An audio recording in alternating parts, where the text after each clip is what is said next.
First, I'd like to thank all of our distinguished guests up here. I'd like to thank Dr. Plano for that wonderful introduction. And I'd like to thank President Rockmore for being constant support to Phi Theta Kappa and the rest of the community here at Irvine Valley College. Now, I hope you'll forgive me. I'm going to break up the formality and seriousness of the event for 1 second. I'm just going to go ahead and just get rid of this. Okay. And I apologize if I offended anybody by doing that, but I don't like to give written speeches, and you don't like to hear written speeches too much, I would assume. So right now, I'd like to congratulate all of my fellow graduates. You made it. You're here. Good job. And I'd like for each of you to think back to your first day here at IVC. Were you nervous? Were you excited, happy, angry, tired? Think back to the first class you took and how you felt. I remember my first class. It was an introduction to Chinese class. And it was with Professor Jinfang Satao. I got to class about 45 minutes to an hour early, and I sat there reading through pretty much the entire textbook, trying to memorize every single word and prepare myself for the class. The professor walked in, looked at me, surprised to see a student already there, and said, "Ni hao." And then I realized how nervous I was, and I could not say a word back to her. And I just sat there staring at my book and pretended I didn't know what she was saying. Now, look at yourselves. Look at how much you've overcome to be here today. Look at every obstacle you've surpassed. Look at all the classes that you've passed with flying colors just to be sitting here today. It's a lot of stuff. Maybe you got a wonderful grade in your first essay in a humanities class or a writing class, and you're really proud of yourself. So for the next essay, you waited until the last minute to start it, and then you rushed to piece it together just little bit by little bit and scrambling to get together a coherent essay by the deadline. And maybe as you were finishing up your writing to honors final 25-page paper on China's consumerist culture, your computer experienced a complete hard drive failure and you lost everything. That's not a projection of myself, just, maybe that happened to you. And maybe there are a few things that aren't as easy to look back on and laugh at. Maybe you experienced the loss of a loved one, made it hard to complete your studies here, made it hard to go through the semester. All this has happened to me this semester, and we've all had our own obstacles to overcome, and that's why we're all here. And so I'd like to share a little bit of myself with every one of you. See, it's both fitting and ironic that I'm acting as your student commencement speaker this afternoon, because about 10 years ago, I was diagnosed with both Asperger's syndrome, a form of high-functioning autism, and Crohn's disease, which is a form of inflammatory bowel disease. Both at the same time. It was wonderful. And so when I was younger, I could not talk to anybody. I was extremely stressed and anxious in any sort of social environment, and that anxiety would cause me to feel a great deal of physical distress due to the Crohn's disease. And I wasn't able to look my own family members in the eye. I couldn't give my grandparents a hug, and I wasn't even able to say hello to my own father. I had to literally whisper everything I wanted to say to my mother, and she acted as a sort of megaphone to say what I wanted to say, relay my messages. And it was hard growing up, and it's only really been in these past 2 years that I've started to be able to even have a one-on-one conversation with anybody, which is hard to believe seeing me stand up here addressing you all now. But I guarantee you it's true. Think back, it was ironic that I attended a language class as my first class when I did not know how to talk to anybody. I was surrounded by people who were also developing their own way to communicate in a brand new language. And it was really a great environment for me to start learning how to communicate in an environment without my mother, without my family members, without people there to support me. Before I attended IVC, I attended a small K through 12 school for students with learning disabilities known as Mardan, actually just right down the street there. I attended it from 7th grade until graduation, and I was forced into social situations. This was how I first started to be able to learn basic human communication skills and feel comfortable leaving the house in the morning. This was really the first step to be able to be where I am today. And other classes, other professors have really helped me come out of my shell and learn how to talk. For example, Professor Grossman in his Honors Speech 1 class, where I was forced again to talk to people. And I developed a love for giving speeches in that class.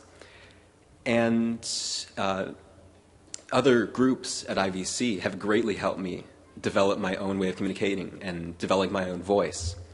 And one of those groups is a group that I'm slightly familiar with, known as Phi Theta Kappa. I was introduced to this group of super nerds by a friend of mine, and I was immediately welcomed in. They were the friendliest people I've ever met in my entire life. They just allowed me into the group, listened to what I had to say, didn't judge me. I could talk without having any sort of fear of being rejected or anything at all. I felt completely comfortable in this group of people who shared my interests in academics, in just really everything.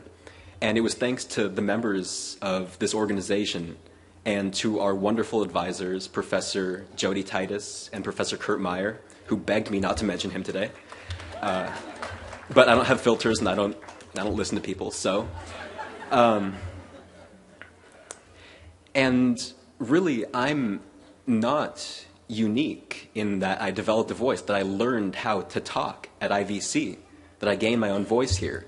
Every person here has developed their own unique voice. And what's a voice? It's not what I'm using right now to verbally communicate. A voice is what we use to represent ourselves in society.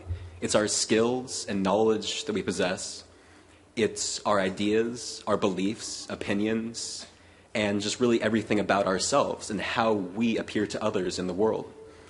So we have all developed our own voices here, no matter who you are, no matter if you're the high school graduate who may have been disappointed at first that you had to attend a community college rather than going to the university of your choice. You've developed your own voice here. You've gained knowledge, and you've saved a lot of money by coming here. Maybe you are the non-traditional student who came back here wanting more from life, wanting to earn a degree. You've developed your own voice. You've gained knowledge and you've gained authority. You've gained a specialty that you're going to be growing in your next, wherever you're going next. Maybe you're a veteran coming back, trying to reintegrate into civilian society, and you're attempting to earn a degree, and you're going towards a specialty. You've developed your own voice. Or maybe you're the single parent who came to IVC to better your own life and the lives of your children, and you have developed your own voice as well. And so we've all developed our own voices, but not just by ourselves. We've had the support of the faculty here, our professors, who push us with essay after essay, test after test, and stacks of homework. The counselors here who provide us with a roadmap to success and teach us and listen to what we want to do with our lives and help us get there.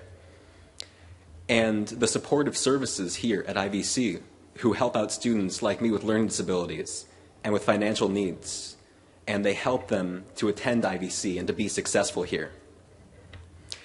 And to our friends who stay up with us doing those all-nighters, which we could have avoided by just doing the paper when it was assigned to us, but you know, that's not how college students do it. And definitely not how honor students do it. We don't study at all. Our lives are extremely stressful. And to our families, as for myself, my mother and my father sitting right there, you can go look at them. Hello. Who fought tooth and nail with my old school district to just be able to provide an education for me, to be able to provide a normal life for me. And they gave up so much and they sacrificed so much just to give me this life. And to everyone else's family. Your family is the reason that you're here today. They are the most supportive group of individuals you will ever find in your life. And they're probably really proud of you right now. And most importantly, yourselves. You are the reason that you're here today. You could have very easily given up when you got that first bad grade on an essay, or when you realized that you forgot an entire assignment. You could have just given up, dropped out, and just given up your goal of earning a degree. But you're all here today, and so you should all congratulate yourselves. And so I would like to congratulate each and every one of you for your accomplishments, for everything that you've done here. You know, maybe ripping up my essay wasn't the best thing to do because I forgot my outro, but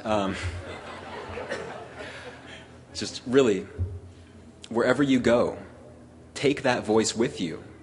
Bring that voice with you, whether you're entering the job market or whether you're transferring to a large university. Bring that voice with you and make yourself heard. Use that voice for the rest of your life and continue to build on it and really make yourself heard and be successful in whatever you choose to do. And so, thank you, and once again, congratulations.